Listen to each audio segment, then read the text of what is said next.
Perkenalkan, nama saya Gan Stephen Putra.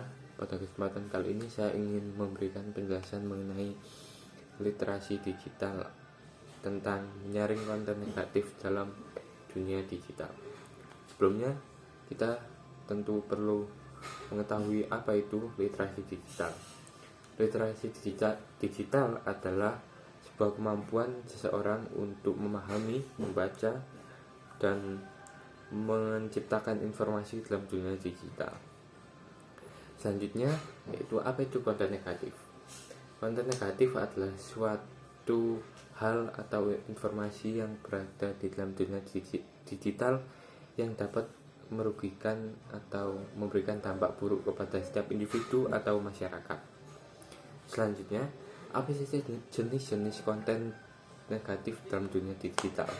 Yang pertama adalah hoax, informasi palsu yang sengaja disebarkan untuk memberikan dampak buruk atau menyesatkan bagi yang menerima informasi tersebut.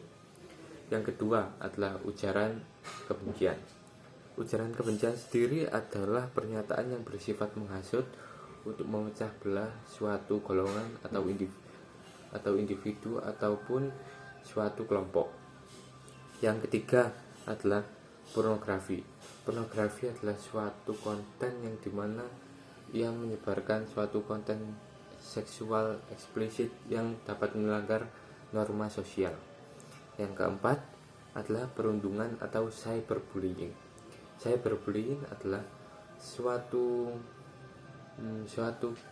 tindakan perundungan dalam dunia digital yang dapat memberikan dampak buruk terhadap suatu individu ataupun kelompok ataupun suatu golongan.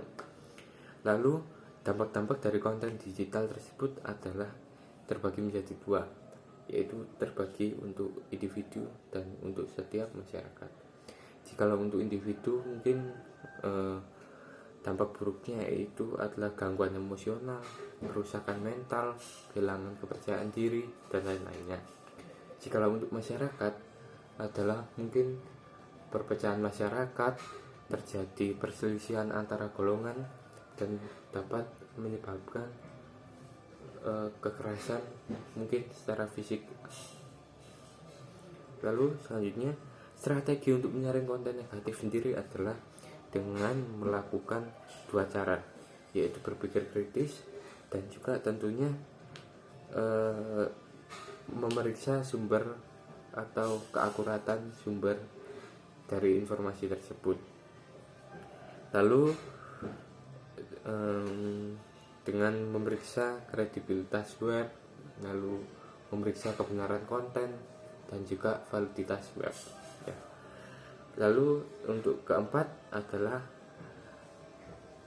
dengan menggunakan bantuan tools atau aplikasi atau software yang ada di dalam alat elektronik kita, seperti contohnya yaitu parental control, lalu media privacy settings, dan juga mungkin content blockers, yang dimana contoh-contoh yang saya sebutkan ini memiliki fungsi untuk menyaring konten-konten negatif yang beresiko untuk menimbulkan dampak buruk pada diri kita sendiri. Selanjutnya, tentunya kita juga harus memiliki etika dan tanggung jawab dalam dunia digital. Etika yang harus diterapkan adalah dengan bersikap sopan, menghargai privasi satu sama lain, dan menggunakan informasi dengan baik. Lalu tanggung jawabnya adalah kita melaporkan pelanggaran yang terjadi dalam dunia digital, kita menyebarkan informasi yang baik atau yang bersifat positif. Oke, selanjutnya yang terakhir adalah langkah untuk melindungi diri dari konten negatif, yaitu adalah untuk tetap waspada dengan konten-konten yang disebarkan melalui online platform. Lalu yang kedua dengan verifikasi, yaitu verifikasi data web dari informasi yang kita terima. Selanjutnya yaitu hindari konten negatif, atau jika perlu mungkin kita akan bisa melaporkan pelanggaran yang terjadi dalam dunia digital atau media sosial. Sekian dari saya pamit undur diri. Selamat siang, terima kasih.